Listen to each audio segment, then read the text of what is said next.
Hello everyone, আশা করছি ভালো আছেন সবাই। অনেকদিন পর আবার আপনাদের সাথে বাংলা নিয়ে হাজির হলাম। আজকে আমরা পড়াবো হচ্ছে জীবনের বৃক্ষ, পাশাপাশি অন্য সাবজেক্টের পাশাপাশি আপনাদের সাথে শেয়ার করছি। অনেকদিন পর আবার আমরা শুরু করছি। তো সবাই ভালো আছেন না? আমরা আমাদের কিছুক্ষণ দেরি হওয়াতে আমরা দেরি করবো না, যান্ত্রিক ত্রুটির কারণে আমরা আমাদের পার্টি ফিরে যাব। আজকে আমরা যে বিষয়টা নিয়ে আলোচনা করবো সেটা হচ্ছে জীবন ও বৃক্ষ। জীবন ও বৃক্ষ লিখেছেন মোতাহের হোসেন চৌধুরী। মোতাহের হোসেন চৌধুরী জন্মগ্রহণ করেন 1903 খ্রিস্টাব্দে। 1903 খ্রিস্টাব্দে নোয়াখালী জেলার কাঞ্চনপুরে জন্মগ্রহণ করেন। তিনি স্মরণীয় হয়ে আছেন বুদ্ধির মুক্তি আন্দোলন নামে পরিচিত বাঙালি মুসলমান সমাজের অগ্রগতির এক যুগান্তকারী আন্দোলনের অন্যতম কাণ্ডারি হিসেবে। তিনি বুদ্ধি মুক্তি আন্দোলনের অন্যতম কাণ্ডারি ছিলেন।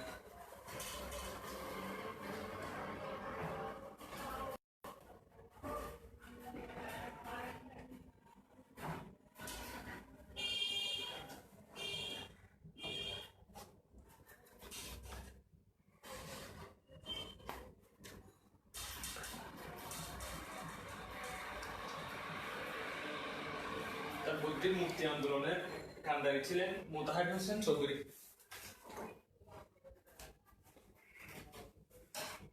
সাহিত্যের অঙ্গন ও বাস্তব জীবনে উভয় ক্ষেত্রেই তিনি ছিলেন মুক্তি, বুদ্ধি, চেতনা ও মানব প্রেমের আদর্শের অনুসারী।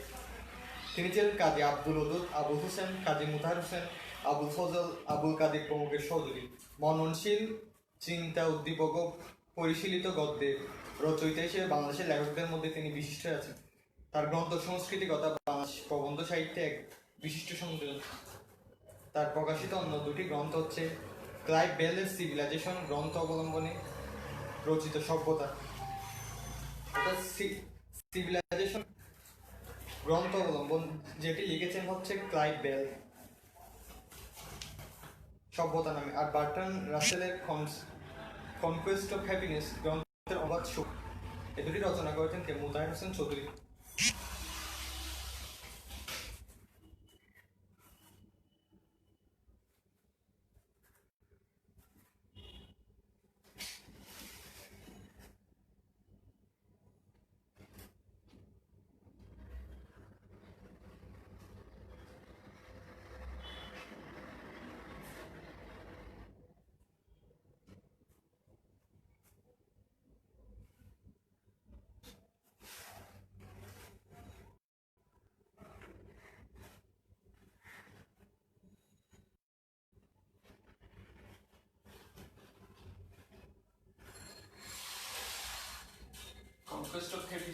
কনকোয়েস্ট অফ হ্যাপিনেস লিখেছেন হচ্ছে বার্ট্রান্ড রাসেল।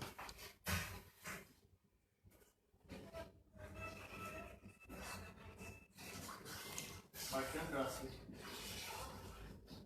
যেটির বাংলা অনুবাদ হচ্ছে সুখ। তারপর আরেকটি গ্রন্থ লিখেছেন সেটা হচ্ছে সিভিলাইজেশনের গ্রন্থ অবলম্বনে সভ্যতা।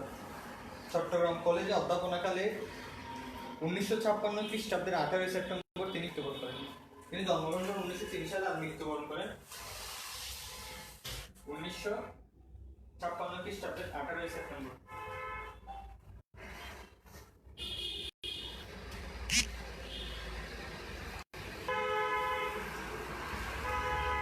এরকম ছিল আমাদের লেখক পরিচিতি। এবার আমরা পাঠ পরিচিতিতে ফিরে যাচ্ছি।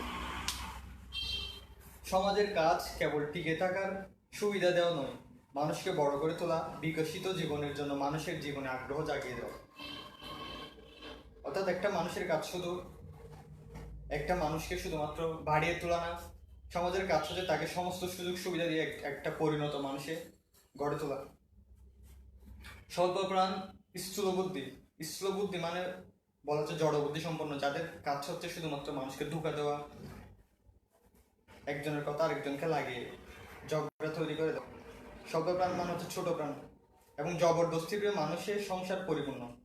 অর্থাৎ কবি বুঝাতে চেয়েছেন খারাপ মানুষে আমাদের সংসার পরিপূর্ণ। তাদের কাজ নিজের জীবনকে সার্থক ও সুন্দর করে তোলা নয়, অপরের সার্থকতার পথে অন্তরের সৃষ্টি করা। অন্তরে মানে হচ্ছে বাধা। অর্থাৎ এই এই স্থূলবুদ্ধি জবরদস্ত প্রিয় মানুষের কাজ হচ্ছে শুধুমাত্র আরেকজনের জীবনে চলার পথে বাধা তৈরি করা।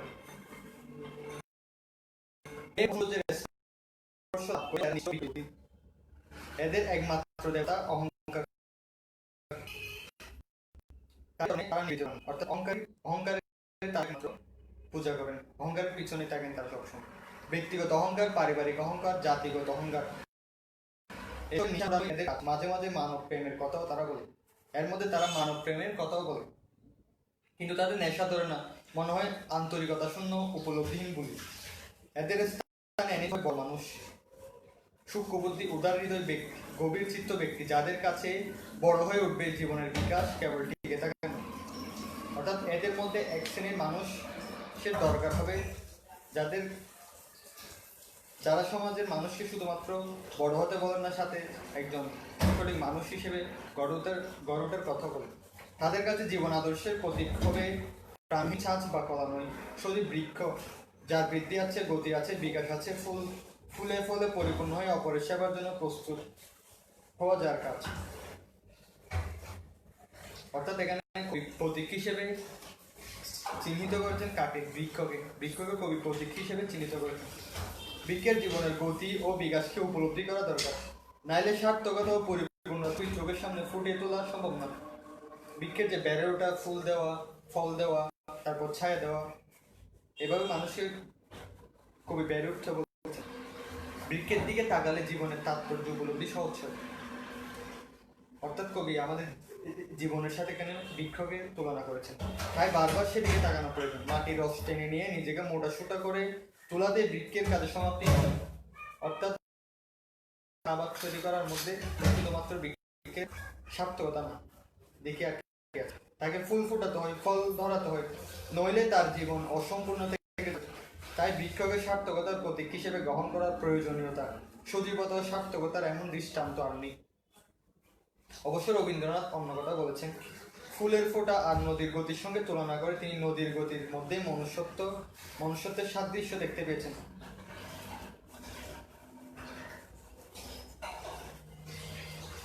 এখানে একটা কথা হচ্ছে, মোতাহার হোসেন চৌধুরী বৃক্ষের মধ্যে তার সার্থকতা খুঁজে পেয়েছেন, কিন্তু রবীন্দ্রনাথ খুঁজে পেয়েছেন কোথায়? নদীর গতির মধ্যে।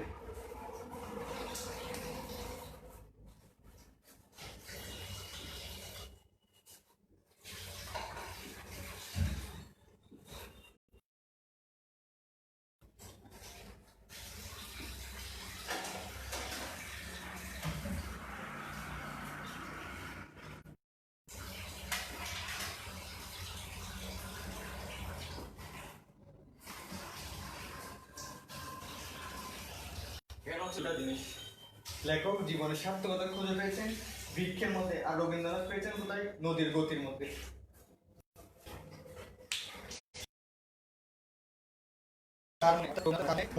নদীর গতিতে উপলব্ধ হয়, ফুলের ফোঁটাই নয়। ফুলের ফোঁটা সহজ, নদীর গতি সহজ নয়, তাকে অনেক বাধা ডিঙানোর দুঃখ পেতে হয়। অর্থাৎ নদীর গতিকে অনেক কিছু পেরিয়ে তারপর সাগরে পৌঁছাতে হয়।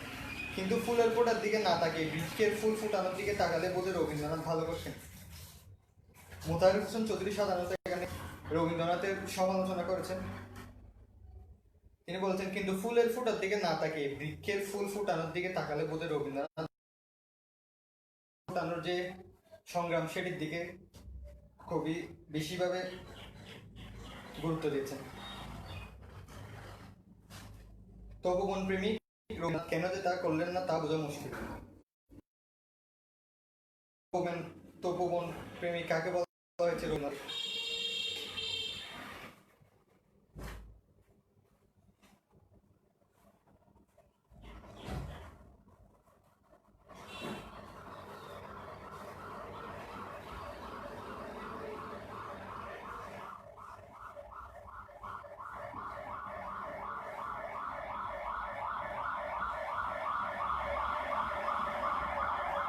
পরীক্ষা যদি আসে, কাজী মোতাহার হোসেন চৌধুরী তপোবন প্রেমিক বলে চিহ্নিত করেছেন কাকে? উত্তর লিখতে হবে রবীন্দ্রনাথ ঠাকুর। তপোবন প্রেমিক রবীন্দ্রনাথ কেন যে তা করলেন না বোঝা মুশকিল। জানি বলা হবে, নদীর গতিতে মনুষ্যত্বের দুঃখ যতটা স্পষ্ট হয়ে ওঠে, বৃক্ষের ফুল ফোটানোয় তা তত স্পষ্ট হয়ে ওঠে না। তাই কবি নদীকে মনুষ্যত্বের প্রতীক করতে চেয়েছেন। উত্তরে বলবো, অর্থাৎ লেখক লেখক বলতে চর্মচক্ষুকে বড় না করে কল্পনা ও অনুভূতির চক্ষুকে বড় করে তুলে বৃক্ষের বেদনাও সহজে উপলব্ধি করা যায়। অর্থাৎ আমাদের চামড়ার যে চোখ, এই চোখ দেখে লেখক অনুভূতির যে চোখ, সে চোখ দিয়ে দেখতে বলছেন আমাদের চারপাশকে। আর বৃক্ষের সাধনায় যেমন একটা ধীর স্থির ভাব দেখতে পাওয়া যায়, মানুষের সাধনায়ও তেমনি একটা ধীর স্থির ভাব দেখতে পাওয়া যায়। আর এটাই হওয়া উচিত নয় কি? অনবরত দেহে চলা মানুষের সাধনা হওয়া উচিত নয়। অর্থাৎ সারাক্ষণ কাজে ব্যস্ত থাকা, একটার পর আরেকটা কাজ করে দাও, সেটা সে যে একটা প্র্যাকটিস, সেটা কবি মেনে নিচ্ছেন না কেন? যাকে বলা হয় গোপন ও নীরব সাধনা, তার বৃক্ষে অভিব্যক্ত নদীতে নয়। যাকে বলা হয়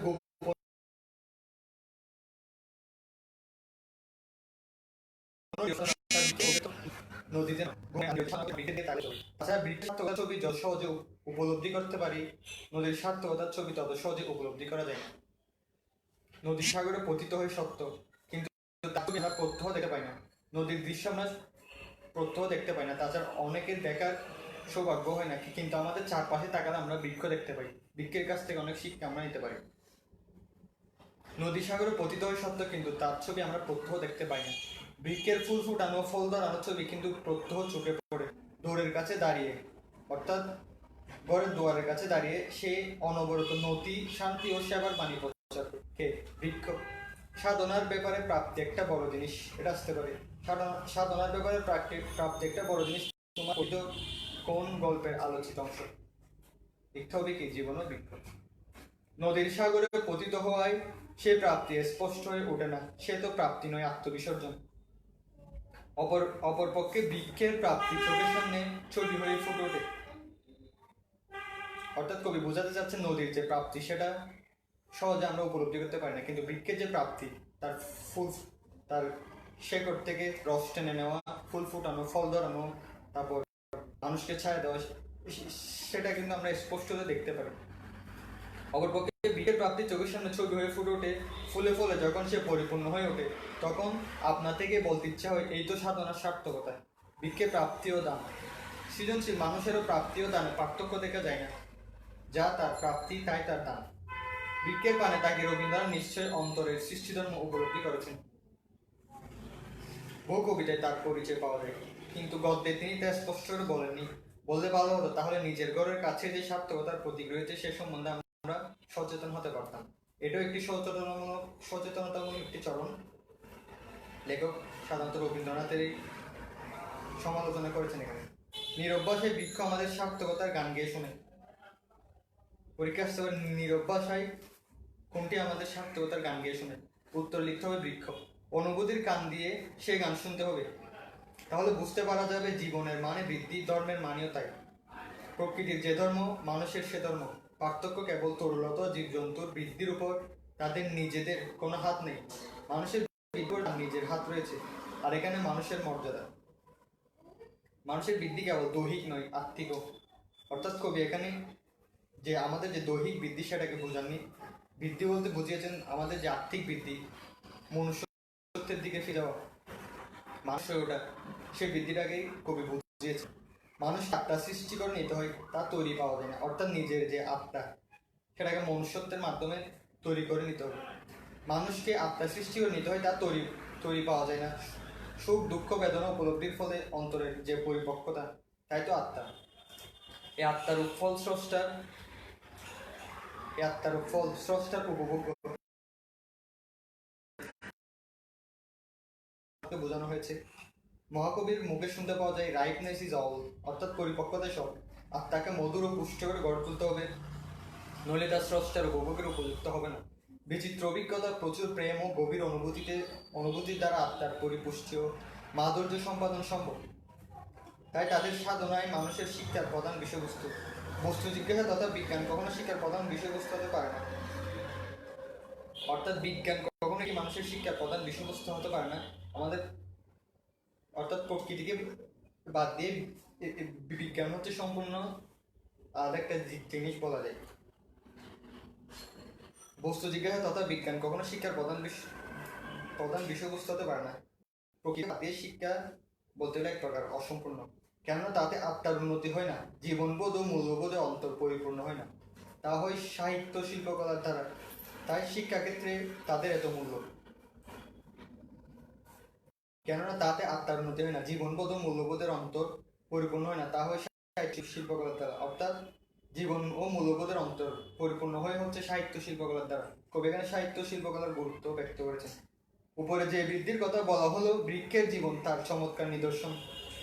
বৃক্ষের অঙ্কুরিত হওয়া থেকে, অর্থাৎ বীজ থেকে, চারা ফুটা থেকে ফলবান হওয়া পর্যন্ত, গাছে ফল ধরা পর্যন্ত, সেখানেই কেবলই বৃদ্ধির ইতিহাস। বৃক্ষের পানে তাকে আমরা লাভবান হতে পারি, জীবনের গূঢ় অর্থ সম্পর্কে সচেতন হতে পারি বলে। বৃক্ষ যে কেবল বৃদ্ধির ইশারা তা নয়, প্রশান্তির ইঙ্গিত। অতি শান্ত সহিংসতাই সে জীবনের গুরুভার বহন করে। আমরা এবার শব্দার্থ টিকায় ফিরে যাচ্ছি। আমাদের পাঠ শেষ। স্থূলবুদ্ধি, স্থূলবদ্ধ মানে হচ্ছে সূক্ষ্ম বিচার বুদ্ধিহীন, অগভীর জ্ঞানহীন সম্পন্ন, অর্থাৎ জ্ঞান ছাড়া ব্যক্তিদের বোঝানো হচ্ছে। জবরদস্তি প্রিয়, গায়ের জোরে কাজ হাসিলে তৎপর, বিচার বিবেচনাহীন, যারা বাদ বিচারহীন ছাড়া কাজকর্ম করে। বিকৃত বুদ্ধি, বুদ্ধির বিকার ঘটেছে এমন যথাযথ চিন্তা চায়। এদের প্রধান দেবতা অহংকার। এটা দ্বারা কি বুঝিয়েছে দেখেন। যথাযথ বিচার বিবেচনা ও চিন্তা চেতনাহীন লোকেরা এত গর্বোদ্ধত হয়ে থাকে যে মনে হয় যেন অহংকারী তাদের প্রধান উপাস্য বা দেবতা। বুলি, এখানে বাধা কথা হিসেবে ব্যবহৃত, অর্থাৎ অর্থ বহন করে না এমন কথা যা অভ্যাসের বসে বলা হয়ে থাকে। মনুষ্যত্ব, মানবোচিত সদ্গুণাবলী, মানুষের বিশিষ্ট গুণ বা বৈশিষ্ট্য। তপবন প্রেমিক রবীন্দ্রনাথ। প্রাচীন ভাষায় ঋষিদের মতো রবীন্দ্রনাথ ছিলেন অরণ্য বৃক্ষপ্রেমিক। তার কারণে কবিতায় বৃক্ষের বন্ধনে স্পষ্ট। তপবন, অরণ্যের ঋষির আশ্রম, মুনি ঋষিরা তপস্যা করেন এমন বন।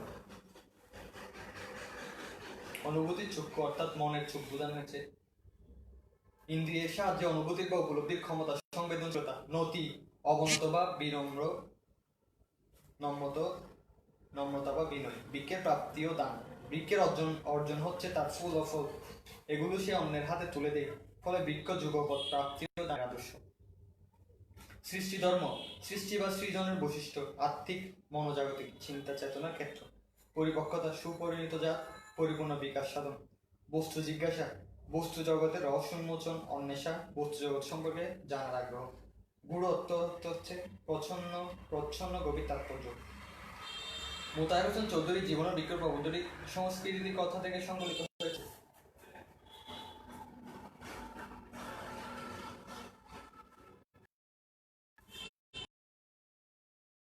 জীবন ও বৃক্ষ গ্রন্থটি এটি নেওয়া হয়েছে সংস্কৃতির কথা থেকে।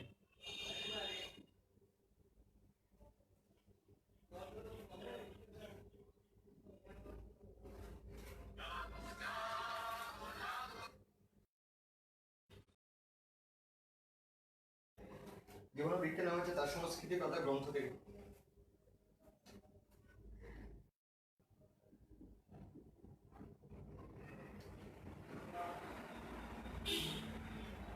সংকলিত হয়েছে।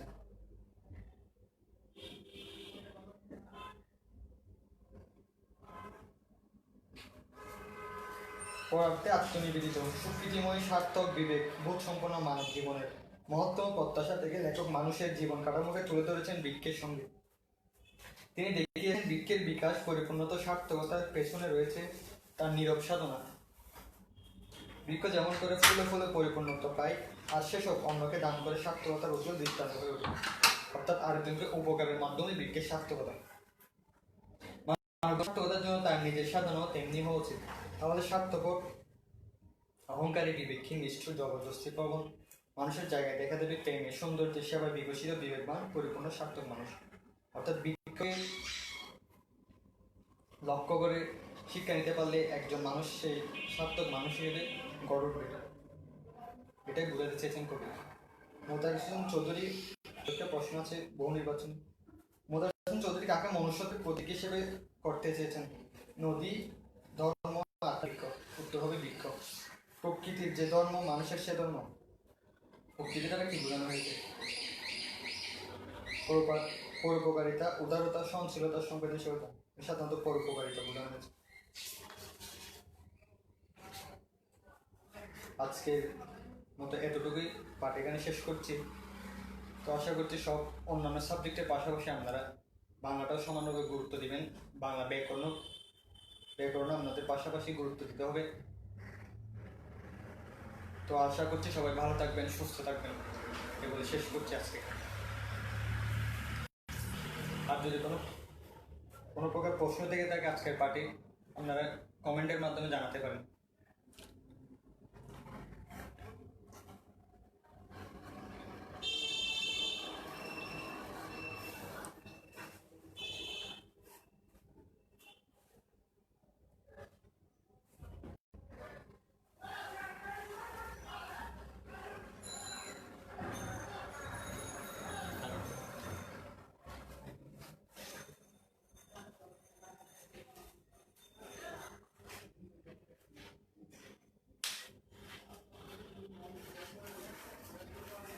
আচ্ছা, আশা করছি সবাই বুঝতে পেরেছেন, কারো কোনো প্রশ্ন নেই, শুধু একটি গ্রন্থ বললেই বুঝতে পারবেন।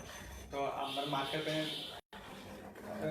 পেন আপনারা সবাই লাইক করুন, শেয়ার করুন, আমাদের বন্ধুদের জানিয়ে দিন এই ক্লাস সম্বন্ধে, ক্লাসের স্কেডিউল সম্পর্কে, যাতে তারাও উপকৃত হতে পারে। তো আশা করছি সবাই ভালো থাকবেন, সুস্থ থাকবেন। ধন্যবাদ।